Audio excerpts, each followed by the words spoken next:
half a day, and welcome to Coffee with the Candidates.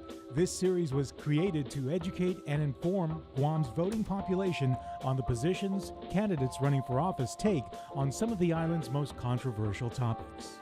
This is the last and final of the gubernatorial teams to participate in this year's Coffee with the Candidates. The lone Republican team vying for the high office, the team of Tenorio and Ada, will be on the other side of this break.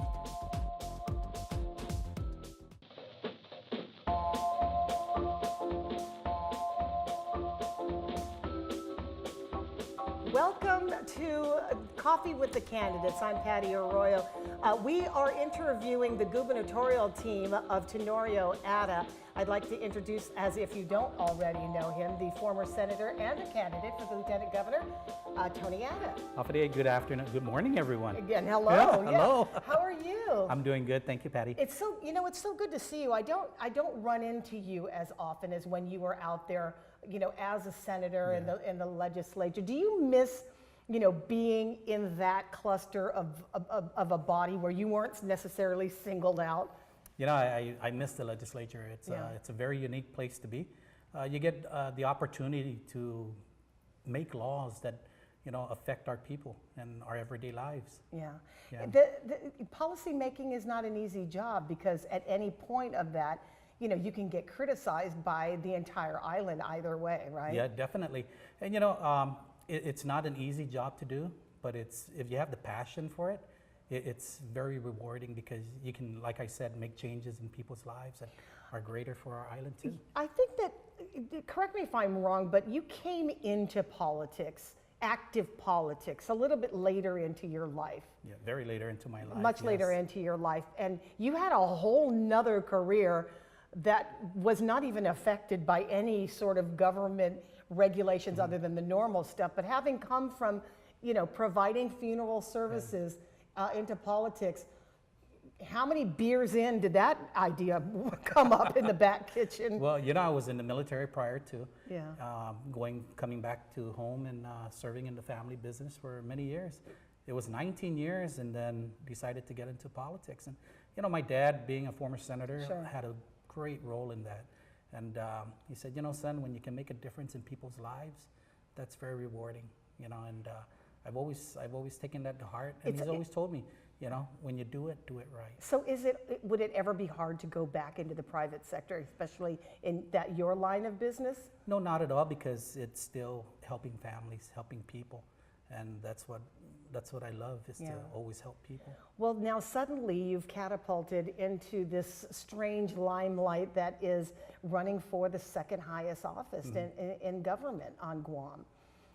Was it a daunting decision to be tapped by the party to say, I'm ready for this job to be the second guy? Yeah, it took a lot of prayer, look to God and find out, if this is what we can do. And with my wife, and Annette has always been there by my side, thick and thin, and talking with family, and we decided, yes, we can continue our public service to the people. What would you be bringing to the table now that you haven't been able to do as a special assistant and as a Republican senator? When working as a special assistant, I see a different view of government. Versus being a policymaker. Policy, you make policy as to what you can do to change people's lives. In the executive branch, you look at how you implement that change now. And implementing the change or to improve the lives and the quality of the lives of our people is really a daunting task. But I think if we all work together collectively, we can do it. We can make our island a great place to be, make our people greater than they are today, yesterday.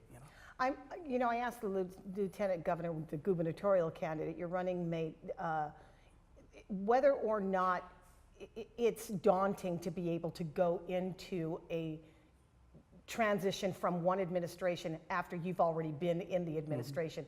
Typically, when a new governor comes in, they can blame the past administration for all of the issues that they got to deal with going forward.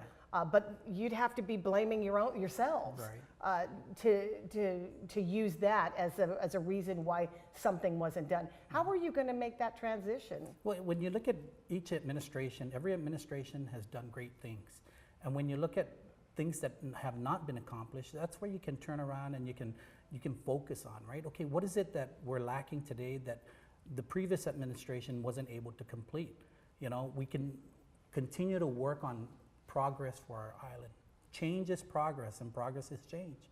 So as long as we continue to focus on the issues that have not been addressed, or we continue to focus on those issues that have been addressed but not completed, then I think we can actually make a change and not say this is a problem of the past, but saying, you know what, this is what we're doing for the future. How close of a role to the governor's agenda and the governor's time in office are you going, governor, as in if you win the election, would you as a lieutenant governor, how close of a role will you play? You know, I believe that I'd be playing a close role in the administration, because it takes all of us collectively to work together. It's not just the governor, it's not just the lieutenant governor, it's the governor, lieutenant governor, the congresswoman, the senators. You know, when they say politicians live in a glass house, not just politicians live in a glass house. Our island is a glass house. So people from the outside look at us and they say, you know what, let's let the lawmakers or the politicians fight amongst each other, and then we'll come in and be the savior. Why are we going to do that when we can work together and show the everyone that, hey, we're an island to be reckoned with, because we're united, we're one, and we're going to move forward together as that. And we have still a lot of federal issues that are going to be unresolved from this administration into the next administration. You know, we're still dealing with compact impact reimbursement rates. We're still dealing with H-2B worker visas and a host of other issues before the federal government. How much easier is it going to be for you to do something that other administrations have had a tough time dealing with the federal government? You know, when we deal with the federal government, I think what we've got to do is look at things differently, right? Instead of saying we only have one congresswoman, right, or one congressperson, let's look at working together with the CNMI. We're the Marianas. So instead of one congressperson working, we got two congresspersons working for the benefit of the islands. And you know, when we turn around and we say, we've been doing things counterclockwise, right? If we do things clockwise and work with the system instead of against the system, and see how is it that we can benefit from that, then I think that we'll be able to go somewhere instead of keep chasing our tails. So you think that whoever gets in as a representative for the island, I mean, Congresswoman Madeline Bordallo has been doing this, but there's the likelihood that we could be switching players as well. Are you ready to work with somebody like Senator Mike Sinichlis as a delegate or representative? You know, I've always worked with individuals, and it's not going to matter what their capacity is. I think we need to take a different approach, like I said, and we need to work together. Work together as an island, as a unit, so that we can address the federal issues together. Because every time it's that conquer and divide and conquer, right? You know, you divide your leadership and then you'll be able to conquer them one at a time. But if we stay united as one, then I think we'll be able to move forward and get our agenda and get our voices heard and our concerns addressed. Recently, there was a former legislator who criticized Guam's need for a lieutenant governor's position at all. I'm pretty sure you heard the criticism there. Tell me if it's necessary to have a lieutenant governor. Well, clearly it is for you, but if that by some chance this is phased out as another office in the government structure, would that necessarily be an okay thing? No, I don't think it is. I think even if I wasn't running for lieutenant governor, I think the office of lieutenant governor is very important. The office of governor, lieutenant governor, congresswomen, senators, our mayors, our vice mayors, they're all very important because they all play a different role in government. And I think that's what we need to look at. Instead of looking at what we can do to take down each other, we need to do what we can to build each other up. Yeah. There's going to be some issue also, that one of the other big issues is with the hospital, the likelihood of it getting the kind of funding that it needs. Is that part of the 1, 2, 3 on the order of priorities if you get into office? I think the priority is always health, right? You know, we always got to ensure that the health of our people is first and foremost, right? And addressing the hospital issue is not going to be an easy task. It's going to be something that it's not going to wait till November. It has to be addressed today. Our leaders need to step forward and step up and address that issue.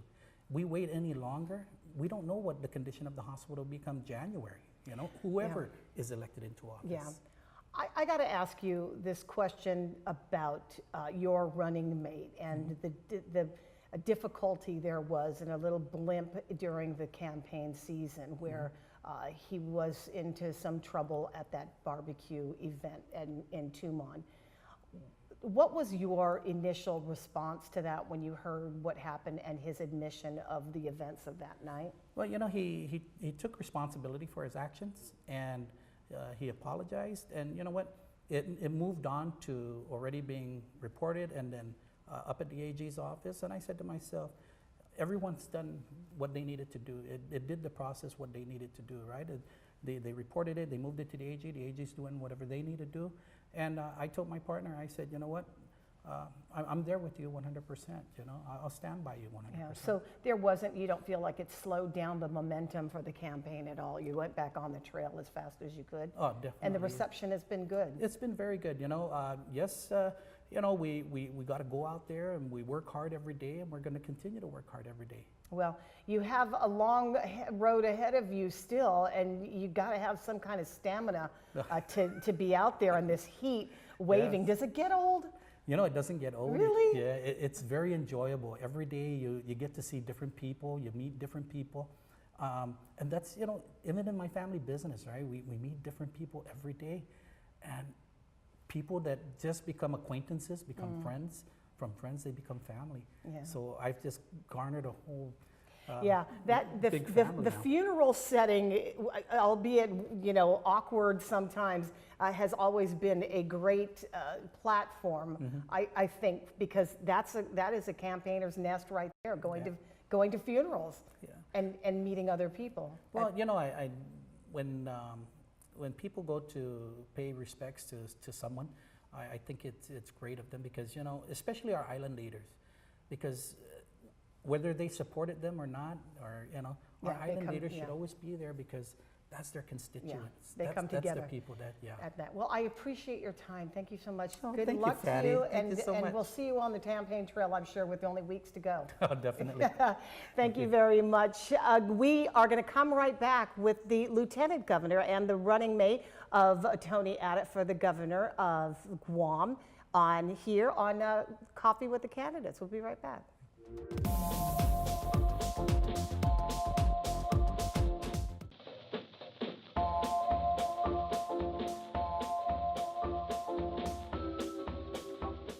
Welcome back to Coffee with the Candidates. I am about to interview a gubernatorial candidate, the other half of the Tenorio Addott team, Lieutenant Governor Ray Tenorio. Alfred, how you doing? Good to be here. How you doing, It's Patty? good to have you here. What did you eat for breakfast? That's the most important question I got for you. Coffee. That's I had it? coffee and a long wave at the intersection in So order. you don't like grab like empanada for breakfast, or you? Oh, are I you used like a to. steak Oh, and I eggs miss guy? my empanadas in the morning. But you don't, because No, I could stuff 2 or 3 of the empanadas away like that. But Yeah. I kind of cut back on the manteca. Yeah, I've noticed that about you. I mean, your physique means a lot to you. I know you work out, you're trying to stay healthy. You have to be. Is this the new thing for guys closing in on like middle age now? Well, we're past closing in on middle age. I'm 53 now, but I Well, try that to was a keep my compliment, health. so you're welcome. I really don't go to the gym that often. I just kind of diet as best I can and try to maintain my health. You know, we're getting older, but we're not old. You know, we've got experience, which gives us hopefully the abilities to do the things we need to do to take care of ourselves and our families, and that's what we're here for. Well, you know, it's a long run, this whole campaign thing. I'm always so curious that people who are seasoned politicians, I mean, politics is a career. I'm a consumer of politics, so it's a whole nother, less stressful, thing from my point. You're in it. I mean, how do you handle that sort of day-to-day waving, just people coming at you, either good or bad? Have you developed like another skin to that? Well, I want to give back to the people of Guam. Everything I am is what Guam has made me. I grew up here as a kid. I went to the same schools as everybody else. We all know each other. Met a guy the other day, talked about me riding my horse to a gun shopping center when I was a little boy. And yeah, horse? Yeah. Like a real horse? Thinking about the days of my dad and my mom, Romeo and Helen, God rest their souls. And we think about the things we need to do. And I think every day when I wake up, what can I do to help the people of Guam? And When I meet people, whether I'm shopping or at the movie theater, Yeah. whatever we're doing, it's just good to talk to people and listen. And many of them have concerns, whether it be a street light or paving the road or, trying to resolve an issue with the bureaucracy. But, whatever it is, I don't consider myself a career politician. I got into this, you think it's a long time, 16 years, but it goes like that. Time flies. I've got a 15-year-old, almost 15-year-old granddaughter at GW, my alma mater, and I think about her and all my other grandchildren, and how do we make a better life for them? So that's what I think about every day. In the days when you were a senator and now as a lieutenant governor, do you always ask yourself that question when you're considering new policy? How is this? Or taking out a loan for the government, or spending government funds.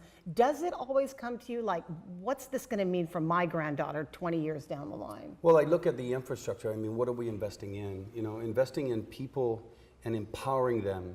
For example, my idea on giving the next generation of high school graduates a free college education. So we're investing, upwards of $9,000 a year for them to get the education that they need, rather than investing $43,000 a year for them to find themselves at the Department of Corrections. That's what it costs to put somebody who didn't get the skills and didn't get the education to get the high-paying jobs to afford the cost of living. I think about those things when I think about money. What do we invest in? Do we invest in roads? Yes, we have to. Make people safer. Make sure our kids are walking on the side of the road going to school, don't have to worry about a car slipping and running on the side of the road and hurting them or worse. What we invest in, the people that do the services for the people of Guam, whether you're talking about investing in Tijan High School or JFK or the new Simon Sanchez, what do we invest in and what are we getting in return that investment? Because I want to invest in the minds of our people and the capital that's going to have a long-term dividend to the island of Guam. How is it that when you're going into, let's say, you win the election and you come into a new administration, from an old administration that you were also a part of, you can't blame the past administration for any faults from the beginning. So how do you make that transition from one administration to one that's got your name on the bill? Well, first I want to say that Governor Cowell has done an amazing job. I've been with him from every step of the way, supporting him. He's a great man, and he deserves the accolades. His administration has been a partnership, not just myself, but all the directors and the Government of Guam employees who have raised our economy, who've grown the gross domestic product by $1 billion, who's brought in record numbers of tourists, who's improved the roads and made improvements in many areas. The emergency room, for example, the ICU at GMH, they've made improvements. There are areas where you talk about liability and assets. We want to continue doing things like paying tax refunds and taking responsibility for the things we've done right, but we also have to recognize that there are things we need to improve on, and that's always going to be the case.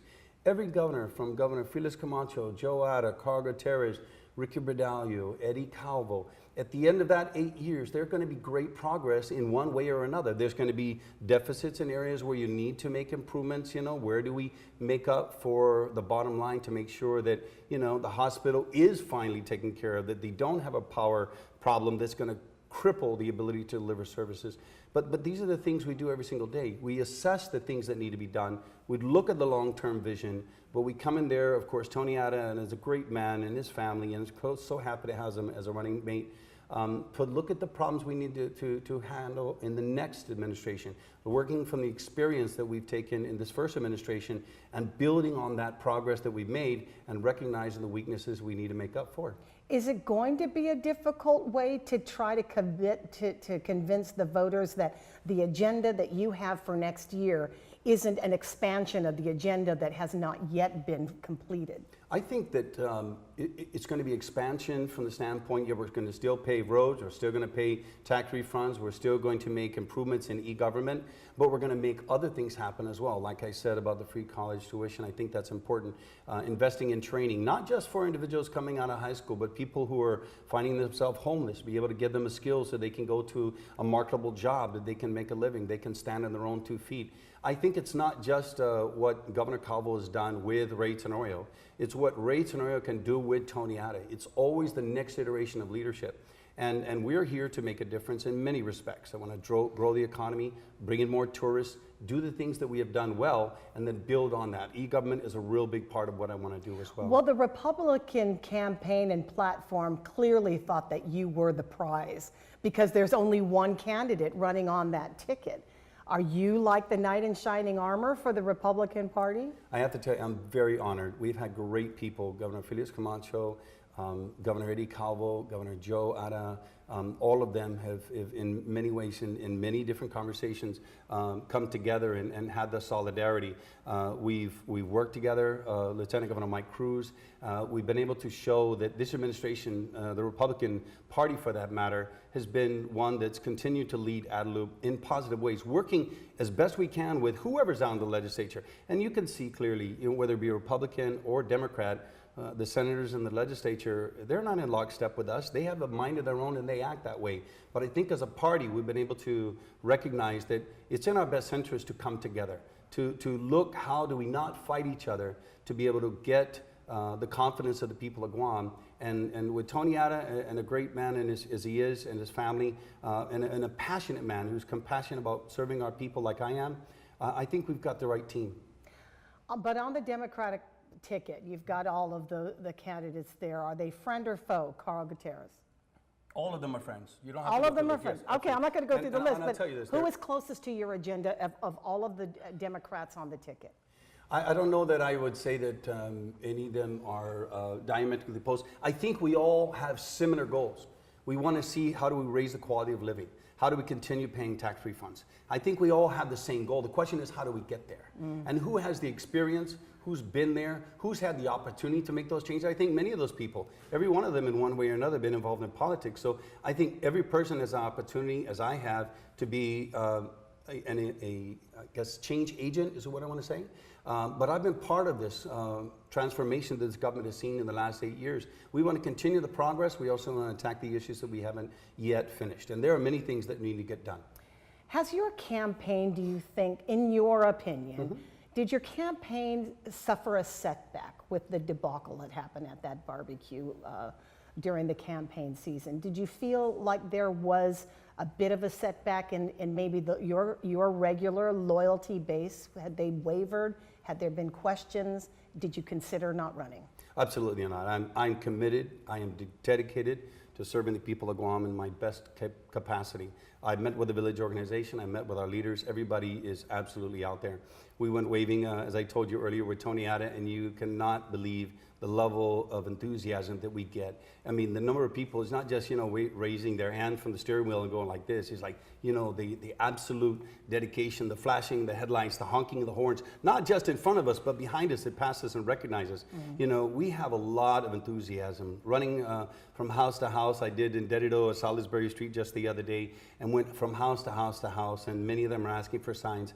I don't think it set us back at all. As a matter of fact, I learned a lesson and apologized for it. And, my intentions were good for public safety, and we'll leave it to the Attorney General. I have confidence in Liz Barrett-Anderson, along with the rest of the employees working there.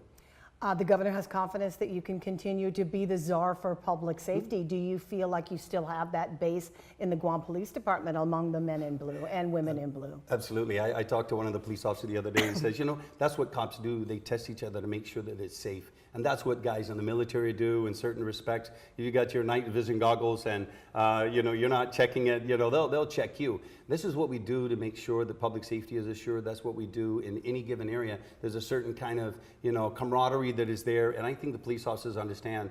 We've had more cars, more promotions, more hiring. We've implemented the Neighborhood Watch, the Madania Drug Task Force.